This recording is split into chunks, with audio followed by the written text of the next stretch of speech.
Okay, just imagine this for a second. You're out in the middle of the ocean, thousands of miles from the nearest piece of land, and you see a wave the size of a 5-story building, about to crash down on your tiny boat.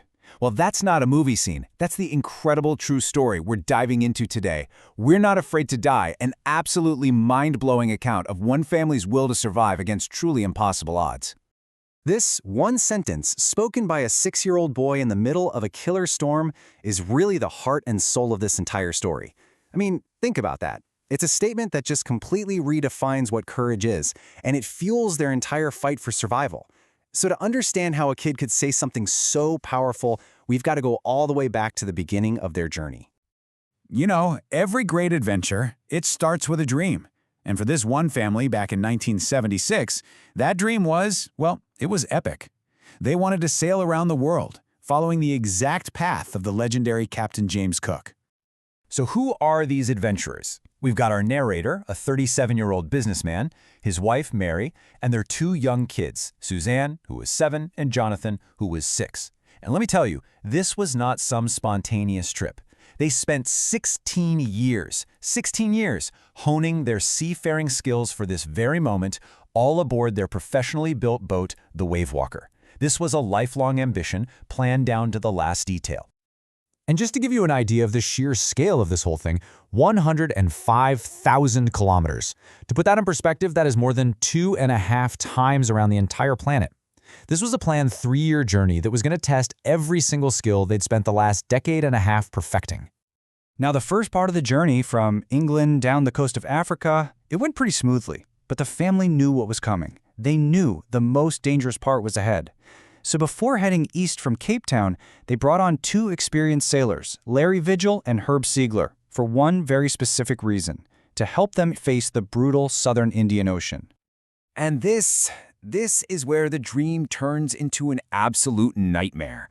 The pleasant sailing trip is over. The real ordeal, the fight for their lives, is about to begin. Things go from bad to worse, and they do it fast. They actually manage to celebrate Christmas on the boat, but by dawn on January 2nd, the waves are gigantic. We're talking 15 meters high, as tall as their main mast. They do everything they're supposed to. They drop the storm sail, tie everything down, put on their life jackets, and they wait. And then, at 6 p.m., it happens. The very first sign of the disaster wasn't a sound. It was the complete lack of it. The narrator describes this ominous silence. The wind just stops, and the sky goes instantly dark. Then, this growing roar starts building up behind them.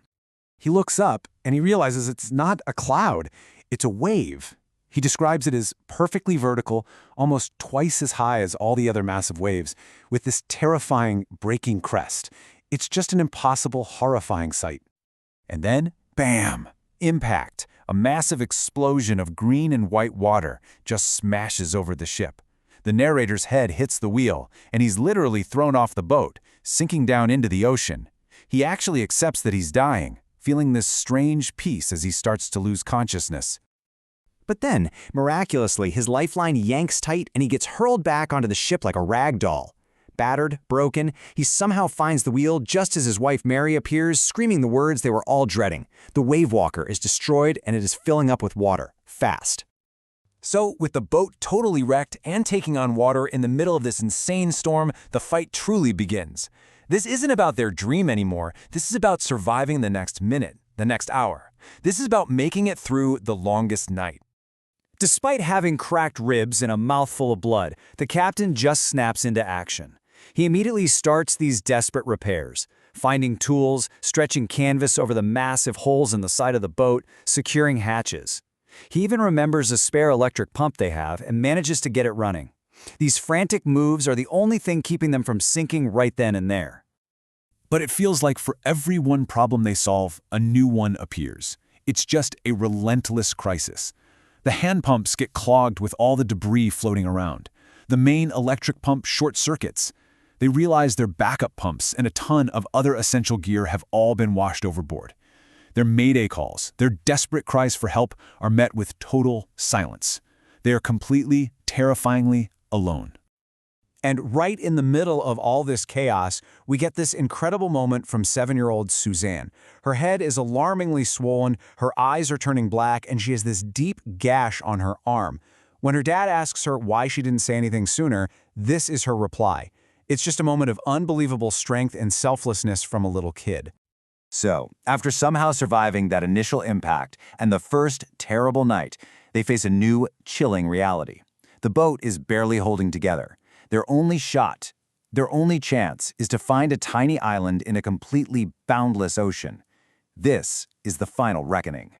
I mean, just try to wrap your head around how impossible their situation is.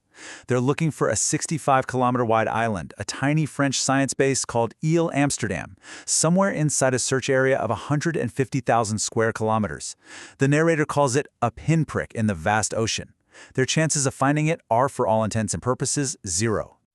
By January 5th, the situation is desperate all over again.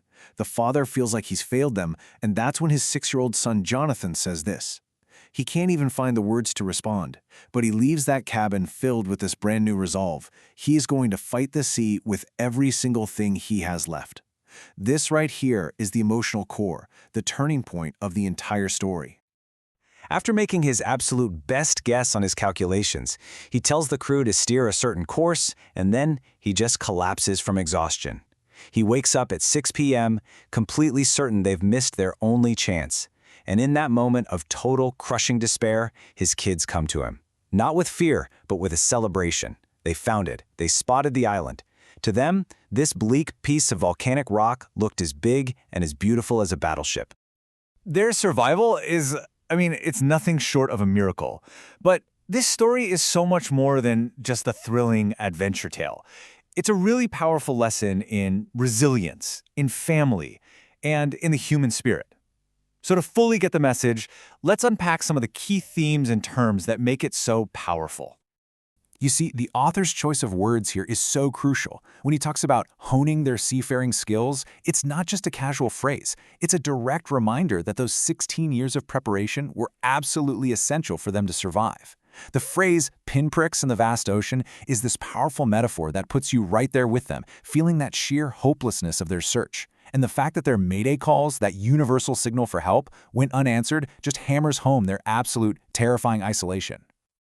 All right, so to really get to the heart of this narrative, whether you're studying it for a class or you're just fascinated by it like I am, let's go over a few key questions that really unlock its deepest meanings. Okay, first, really consider the ripple effect of the children's courage. How did their calm resolve literally change the adult's mindset from one of despair to one of determination? Then, think about those specific practical steps the captain took. The canvas, the pumps, all of it. This really highlights the theme of human skill versus the overwhelming power of nature. The story's title itself, it's a quote from a child, right? That's a deliberate choice, and it puts the theme of innocent courage right at the center of everything. And finally, if you track the narrator's emotional journey, you see this profound transformation from a confident adventurer to a man completely humbled by the sea and ultimately saved by his family's love. And all of that brings us to the final, really essential question this story leaves us with. When you're facing impossible odds, when all hope seems lost, what is it that keeps us fighting? Is it our skill? Is it just pure luck? Or, as this story suggests, is it something else, like the quiet courage of a child or the powerful bond of a family that is determined to stay together, no matter what comes their way?